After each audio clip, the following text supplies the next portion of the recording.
Stop trying to fix yourself. And I'm going to be very clear and explicit about what I mean in this video today. What I'm finding when I'm working with, younger men and women, people my age, older people, people in the business world, sales world, real estate world, everyone is approaching life, not everybody, most people, from an incorrect perspective. Many people are operating from the frame and position of fixing themselves instead of learning, growing, and getting better. And we're going to discuss a clear distinction that you need to make here and why it's so catastrophic for you to operate from fixing yourself versus some of these other frames are a lot more empowering and more beneficial for you, okay? So what does it mean to fix oneself? Fixing oneself presupposes, meaning that there is a presupposition there that something is broken and needs to be fixed, meaning there's a problem and you're approaching it from a negative frame. What most people right now aren't taking into account is where you're at, who you are, your beliefs, your philosophies, where you've gotten in life, your career path, and a lot of your worldview points and ideas and thoughts were just things that were instilled in you through your education, through your upbringing, and that kind of stuff. And many of you never stopped to question it. You never analyzed it, right? So it was just basically a computer. You were a computer and you got uploaded a bunch of softwares and CDs were put in and you were given a ton of information. The software that runs, Windows and all that stuff. So again, you were a blank canvas and those things were put into you. And that's where you're at right now.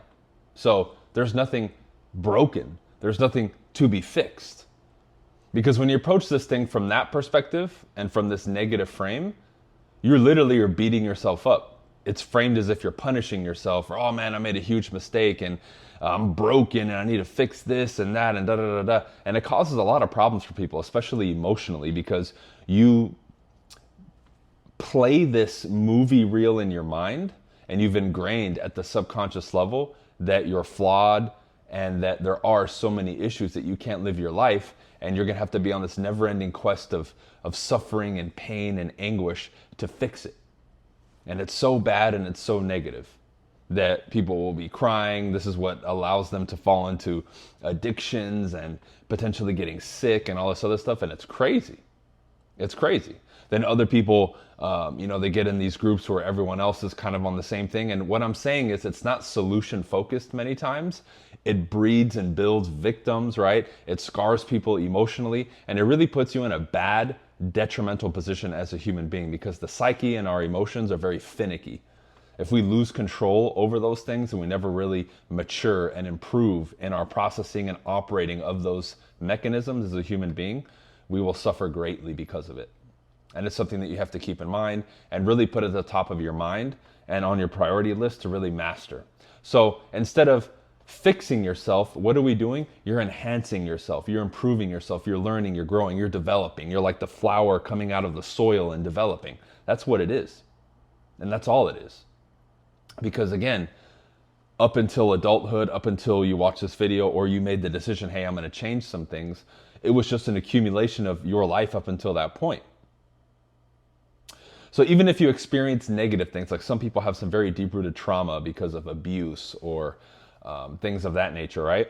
Again, you're not broken. Those are just things that occurred to you that caused a scar or an issue, and now you need to work through them. Not a problem. But this whole process of the evolution and improvement of you is a positive one. It's building, it's evolving, it's getting better, it's growing, it's learning, it's gathering information, acquiring wisdom, becoming better, pursuing your goals, getting clearer on your purpose, figuring out what you really enjoy and what you don't enjoy, and constantly refining and making things better and making you better.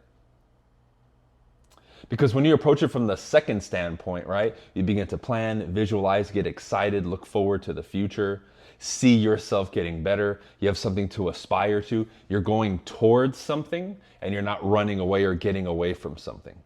And most people operate under getting away from things, fear of loss, the pressure of bills, and you're always on your back foot and you're backpedaling and you're avoiding things. I don't want the pain and anguish, right? I don't want the pain. I don't want the bill collector to come. I don't want to lose my house. It's like you're in this constant, you're a mouse or a rat trapped in the corner and you have to protect yourself and defend yourself. And that just destroys you mentally, emotionally, and spiritually.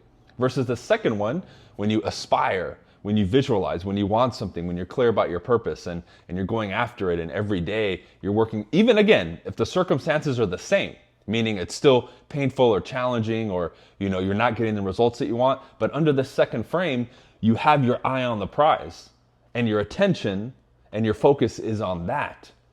Therefore, creating more excitement. You're looking forward to something, right? When you're going to accomplish something, like everybody knows that surge of energy and kind of excitement and elation that they have when they're going after their goals and they're going hard. Like people who finally tap into like a fitness journey and give it their everything. People who finally tap into like that career choice that they selected that they really want and that they're passionate about, You've felt that, or you've at least seen that and acknowledged it in other people, and it's a beautiful thing, because then that's what allows them to overcome challenges, right? Barriers, obstacles that to some people seem insurmountable. And then we interview them, right? How did you make it through, and was it worth it, and all that? And they're like, oh man, I had my eye on the prize and I wanted it so bad, and absolutely, yes, it was worth it. But they're coming from that second position. They're going towards something. And the human being is so much more effective. Now, we have the capacity to survive and we're extremely resilient. But that's a mode, that survival mode is the most bottom mode, animalistic mode that a human being can live in. When you're in your higher self and your higher intelligence, and you're using your creative powers, and you're tapping into that side of the human being that is that same side of the human being that allowed them to conquer the elements, to invent things, to pull things out of the ether, and come up with concepts like the internet and the iPhone and all these things that are just incredible. Those human beings were operating from this side of the equation that we're discussing here, not survival, not barely getting by, not avoiding pain. They're going towards pleasure, not avoiding pain. And that's really the whole point here, because if you're trying to fix yourself, you're avoiding pain. If you're looking forward to something, if you're building yourself, developing yourself, building more muscle, becoming more intelligent, opening up a business, developing your sales skills, improving your communication skills, you're now refining. You're like a potter, right? Molding the clay, making your masterpiece. And that's the way to live life. That's how to squeeze every drop of juice out of life. And let me tell you, I've been on the other side of it, and it sucks. And many of you watching this video are probably operating from there. So we need to start flipping the script there, and you need to start doing some active things from a thought process, but from a methodology standpoint of putting pen to paper, right? And putting some of these things in practice to start to shift that mentality. Because then your internal state changes, your grasp and understanding of your emotions change, your day-to-day feeling and excitement changes, right? The habits and patterns that you're in change. Like instead of thinking doomsday or worse, like here's an example. Of this live, right? I do meetings with people, right? Like let's say somebody wants to join my coaching program. If they come in through the funnel and they come in through the online, or even if I talk to them through social media or in person, we'll typically set up a Zoom call, right? So I'll get on the Zoom call after qualifying them and making sure it's a good fit. And let's say we get to the end where somebody's kind of on the fence, or they want to sign up, but there's still a little bit of deliberation, and we have to make it through the end of the sale to determine if yes, they're going to do this or not, right?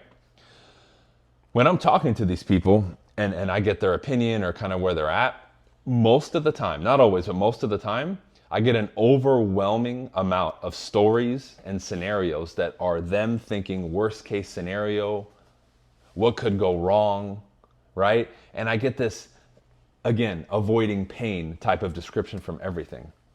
And very rarely do people themselves give me the opposite side. A lot of times I have to ask them questions and say, great, that's possible that all that stuff could happen, for sure, 100%. Have you considered the other side? What does it look like if it does work out? Let's say everything that you wanted came to fruition and it happened. What would that look like? What would that feel like? Let's say you did join and things get moving. Then what? And a lot of times it's either radio silence from them, or there's a difficulty in their mind to formulate those images and actually turn that into a reality. But the other side, the avoiding the pain, the worst case scenario, was so vivid, they gave me an Oscar, a worthy performance in regards to their explanation of it and their justifications and all that, right? I was like, man, you could be up there with the best actors on the planet. But the other side, going towards pleasure, Crickets. Or they're finding it very difficult in their mind to even process or consider that. That's exactly what we're talking about here. In one case, they're trying to fix themselves or they're broken, but they don't even know what it's like to want something, to have a desire for more or for growth or for something better, because they've never considered it nor put any thought or effort into it. Their whole reality, visualizations, daydreaming, talks, thoughts, ideas, and actions, and beliefs and philosophies are all on this side of it, which is avoiding pain and fixing yourself, and something's broken and everything is wrong. So of course, what's their reality going to be? This. Another example of that, all the people that always complain about bad things happening to them and gossip and drama, what do they always have in their life? Those things that they talk about and envision and claim all the time. They speak, right? I have that tattoo, abracadabra. I speak, therefore I create, right? Boom. I speak and it is done. Whichever way you want to decipher that quote. And I tattooed on that, or that on me, for a reason. Because I understand the power of the tongue, of the spoken word, and where it's coming from in the origination. So if we start playing over here, and in many cases, right, that's ultimately what gets somebody to join, is when they start looking at this side and we walk through it together, they realize, like, man, you know, the juice is worth the squeeze. Sure, things could go wrong. But the fact that if we equally look at this equation, the possibility of this happening makes it worth it for me. Let's do it. And if not, no problem. Maybe another time, or it's not a good fit. But the more you start playing over here, the more you start tapping into what life is all about. The other side of where you're at now, where life is enjoyable and you can look forward to things and you can be excited about life and you can really start to tap in more to what you're capable of and who you'd like to be and the life that you'd like to live, and that you actually can achieve it and that it's possible. And then you start taking action towards it. And all these different things start, then you meet better people, and then your environment changes, and then you start making more money, or maybe you finally do that career and you start meeting the right people and you start saying, well, it seems like the stars are starting to align now. This happened and I met this person and oh, things are starting to work out. Exactly. That's what we're talking about here. Because you're going towards what you want, not avoiding pain or something that you don't want. And that fundamental flip is challenging right now because social media, the world, mass media, and everything that we were taught, most of us growing up, is from this side of it, which is avoiding pain and being a good little boy or girl and keeping your head down and shutting up. Which at the end of the day, for the people who desire more and want more, it doesn't get them anywhere. Okay? So I'll keep this one short and sweet, even though my videos are usually longer. If you want me to elaborate more on this video, I'm more than happy to, but stop trying to fix yourself. You're not going to get anywhere. Build yourself up, create the life that you want, go after what you want, build the character traits that you would like to have and exhibit as a human being, and that will be bestowed upon you. Okay? I have a ton of free resources in the comments as well. Hit me up if you need me for anything. We'll see you on the next video. Peace.